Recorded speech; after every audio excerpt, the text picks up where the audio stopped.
Si vous activez cette dimension d'énergie, d'autres dimensions de la vie vont s'ouvrir. Une chose c'est, êtes-vous prêt pour ces dimensions?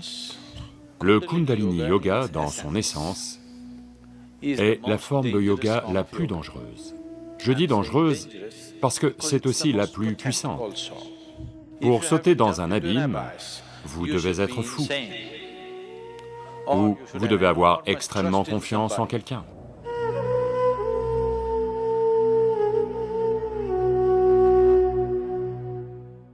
Donc, qu'est-ce que la Kundalini?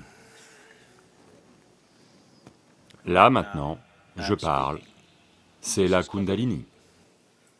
Vous êtes alerte et à l'écoute. Si vous êtes alerte et à l'écoute, c'est la Kundalini. Une fleur éclose, c'est la Kundalini. Un chien aboie, c'est aussi la Kundalini.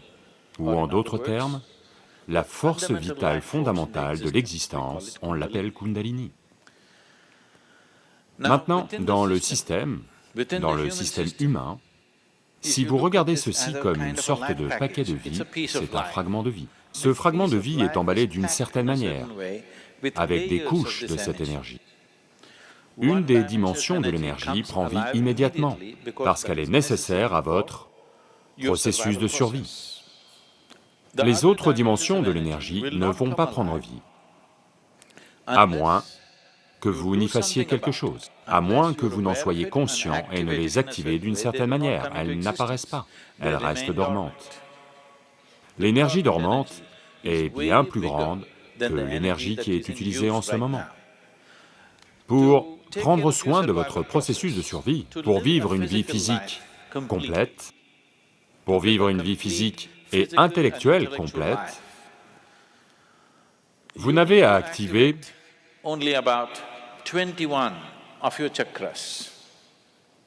sur ces 114, si environ 21 sont actifs, vous ne ressentirez aucune insuffisance.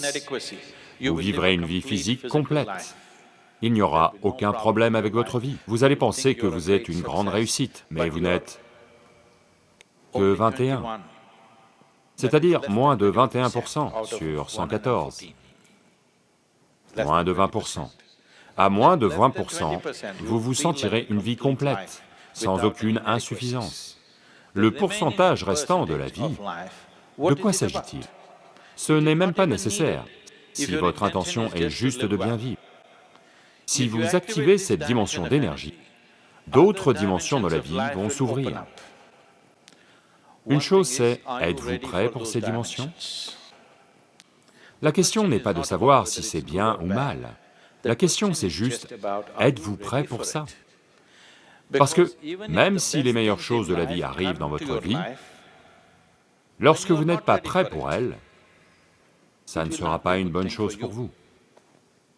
Dans votre expérience, ça ne sera pas une bonne chose, si quelque chose est arrivé alors que vous n'êtes pas prêt pour ça, n'est-ce pas?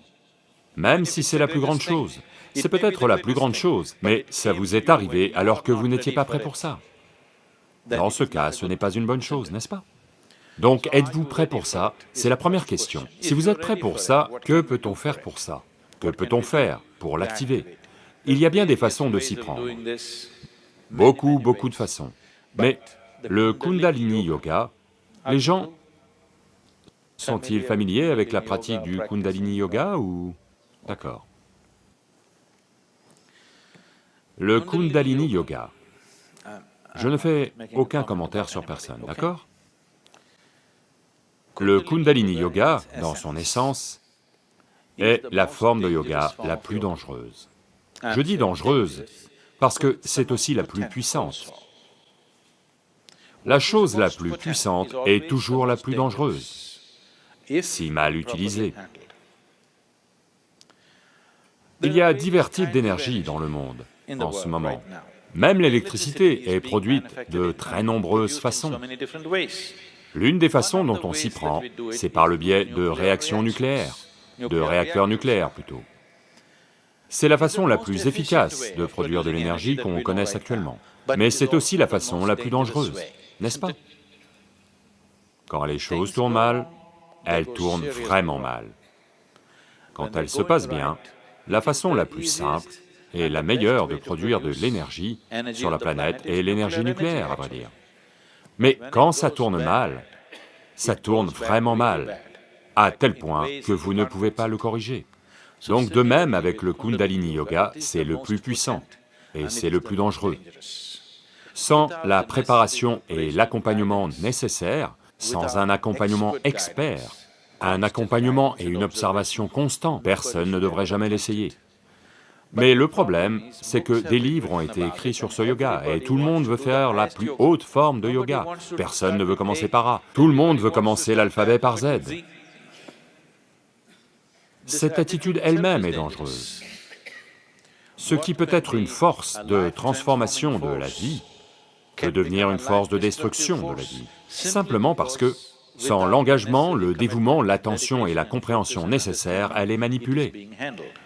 Quoi qu'il en soit, en ce qui concerne l'élévation de la Kundalini, si la Kundalini s'élève, les dimensions de votre vie vont changer si rapidement que vous devez être prêt à faire les ajustements extérieurs tout aussi rapidement.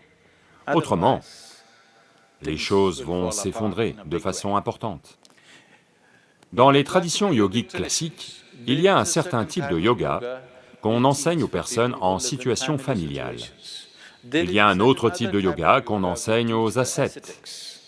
À Isha, on a les deux formes, on a le yoga ascétique et on a le yoga général. On ne vous enseignera jamais la forme ascétique, c'est la façon la plus efficace de s'y prendre. Mais cela exige une certaine dimension de discipline et de concentration, que vos vies normales ne vont pas permettre. Si vous faites ce genre de yoga, ça va démanteler votre vie extérieure instantanément. Maintenant, ce yoga n'est pas conçu pour démanteler votre vie, ce yoga est conçu pour améliorer la façon dont votre vie a lieu. Quand la vie se passe mieux, quand les choses se passent mieux, vous gagnez plus d'argent, votre entreprise se porte mieux, votre métier se déroule mieux, en général, malheureusement, votre désir de recherche le plus élevé ralentit. Oui. Donc à vrai dire, ce n'est pas la bonne façon de s'y prendre, mais c'est la seule façon dont ça fonctionne dans le monde d'aujourd'hui, et c'est la seule façon dont ça fonctionne pour la majorité des gens. Pour un petit nombre de personnes, on peut le faire autrement. On peut contourner toutes ces choses et juste faire des choses très puissantes.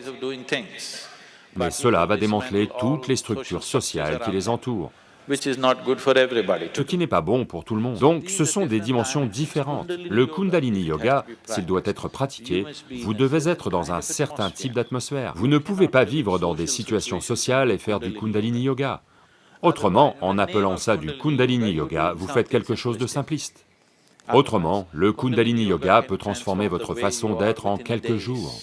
Tout à coup, vous découvrez que vous êtes un étranger dans votre propre maison, en 2 jours de pratique, parce que ça va tout changer de vous. Donc peut-on élever la Kundalini? Oui, on le peut. Une façon est de créer une atmosphère propice pour que lentement elle monte. L'autre façon est de la provoquer de telle manière qu'elle monte rapidement.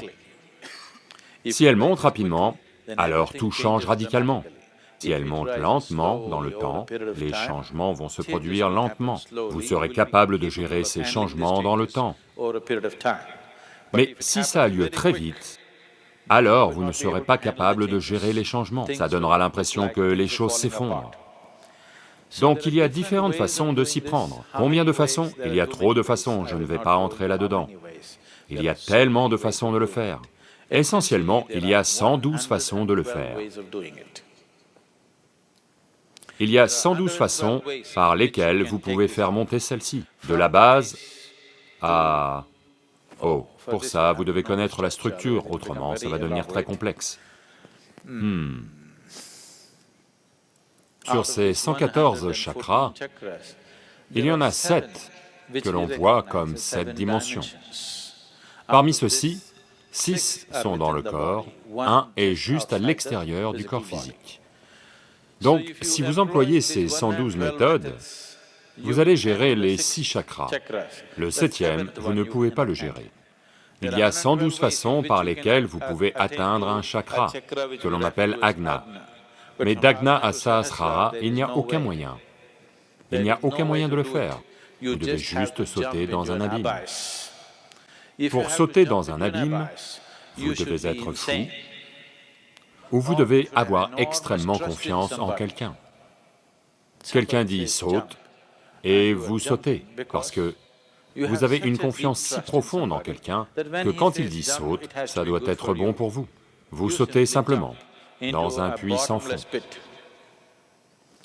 Donc, le voyage du Mooladhara à Agna, il y a 112 façons d'y arriver.